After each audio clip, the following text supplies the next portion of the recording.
आकाशवाणी भोपाल से प्रस्तुत हैं प्रादेशिक समाचार।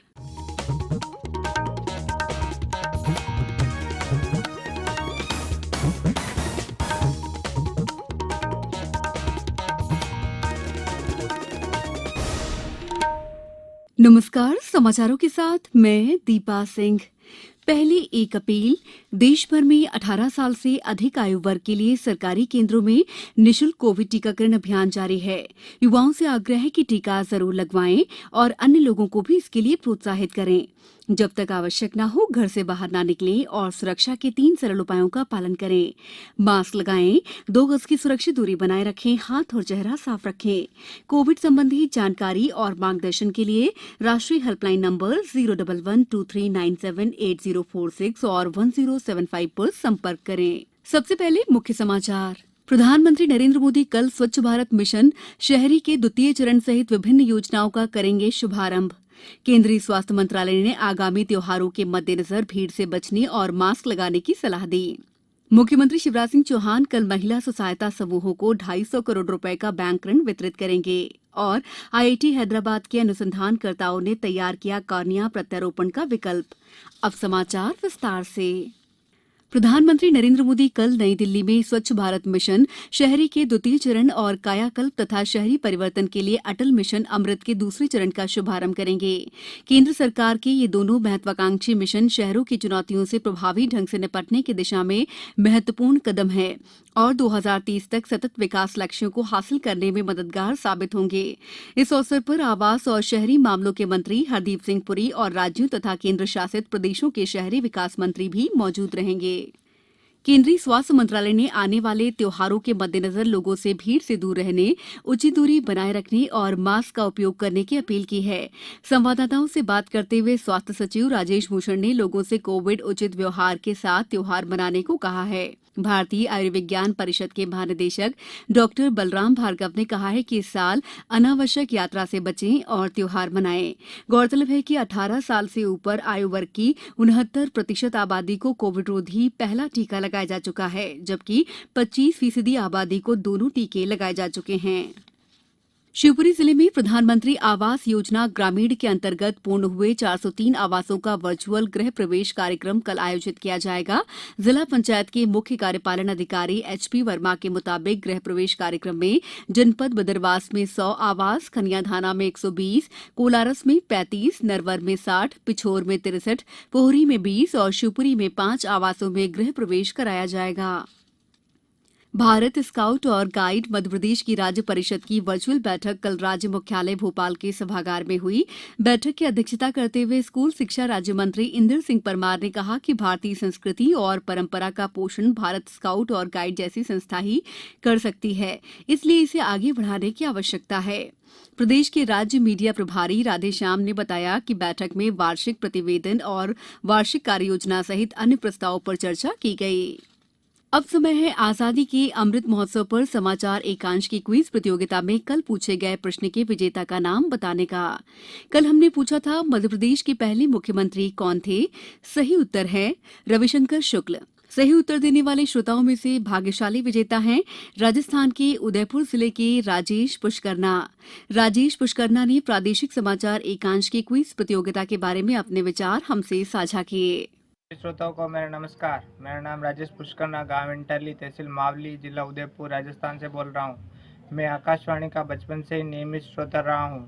मुझे बहुत खुशी है कि मैं आज इस प्रतियोगिता का विजेता चुना गया। आकाशवाणी भोपाल द्वारा आयोजित की जा रही अमृत महोत्सव प्रश्नोत्तरी प्रतियोगिता बहुत ही अच्छी पहल है। आकाशवाणी भोपाल का हार्दिक आभार, धन्यवाद। कोविड-19 से बचाव और सुरक्षित रहने के 3 उपाय। मास्क लगाएं, 2 गज दूरी है जरूरी, सुरक्षित दूरी रखें, हाथ और मुंह साफ रखें। ब्रेक के बाद समाचारों में आपका एक बार फिर स्वागत है। मुख्यमंत्री शिवराज सिंह चौहान कल शिवपुरी में जन कल्याण और सुराज अभियान के तहत महिला सशक्तिकरण कार्यक्रम में महिला स्व सहायता समूहों को क्रेडिट लिंकेज के अंतर्गत 250 करोड़ रुपए का बैंक ऋण वितरित करेंगे। इससे प्रदेश की 20,000 महिला स्व सहायता समूहों को सीधा लाभ मिलेगा। साथ ही सहरिया, बैगा और भारिया जनजाति की 2 लाख 27,000 से ज्यादा महिलाओं को 22 करोड़ 77 लाख रुपए का आहार भत्ता और बाढ़ पीड़ितों को राहत राशि का वितरण भी किया जाएगा।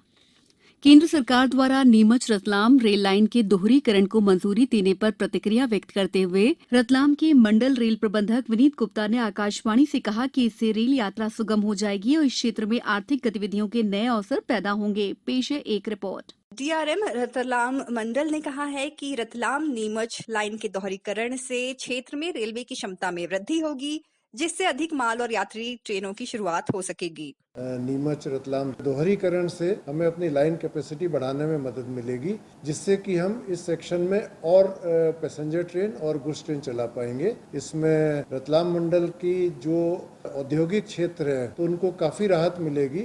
इस रेल मार्ग में बड़ी सीमेंट और अन्य कंपनियां हैं जो नई सुविधाओं का उपयोग करने में सक्षम होंगी। पूजा पीवर्धन, आकाशवाणी समाचार, भोपाल। भारतीय प्रौद्योगिकी संस्थान हैदराबाद के अनुसंधानकर्ताओं ने कार्निया प्रत्यारोपण का विकल्प विकसित किया है। हैदराबाद के आईआईटी में बायोमेडिकल इंजीनियरिंग विभाग में एसोसिएट प्रोफेसर डॉक्टर फाल्गुनी पति और उनकी अनुसंधान टीम ने एक आसान और नवाचारी प्रक्रिया अपनाते हुए मानव और पशुओं की निष्क्रिय हो चुकी कार्निया से हाइड्रोजेल तैयार किया है, जिसका उपयोग जटिल सर्जरी के बदले किया जाएगा। अभी तक चोट लगने के बाद कार्निया को क्षतिग्रस्त होने से रोकने के लिए कोई समाधान नहीं है। शहडोल जिले के पंडित शंभुनाथ शुक्ल विश्वविद्यालय में आजादी के अमृत महोत्सव पर एक वेबिनार का आयोजन किया गया। महात्मा गांधी के दांडी मार्च का उल्लेख करते हुए प्रोफेसर गीता सराफ ने इसे आत्मनिर्भर भारत का आगाज बताया। मुख्य वक्ता महावीर प्रसाद मोदी ने संसदीय प्रणाली, व्यापक महाधिकार, सामाजिक न्याय, दलीय शुचिता, संचार माध्यमों के विकास और जन सामान्य की अपार आकांक्षाओं पर अपने विचार रखे। अब कुछ समाचार संक्षेप में। वित्त मंत्रालय ने सार्वजनिक क्षेत्र के 12 बैंकों के लिए विज्ञापित भर्तियों को हिंदी, अंग्रेजी के साथ साथ 13 क्षेत्रीय भाषाओं में आयोजित कराए जाने की अनुशंसा की। एयर चीफ मार्शल विवेक राम चौधरी ने नई दिल्ली में आज वायुसेना प्रमुख का पदभार संभाल लिया। शहडोल जिले में कोरोना के 2 नए मरीज मिले हैं। इसमें महाराष्ट्र के सतारा से आया एक युवक और जिला जेल में आई एक महिला कैदी शामिल है।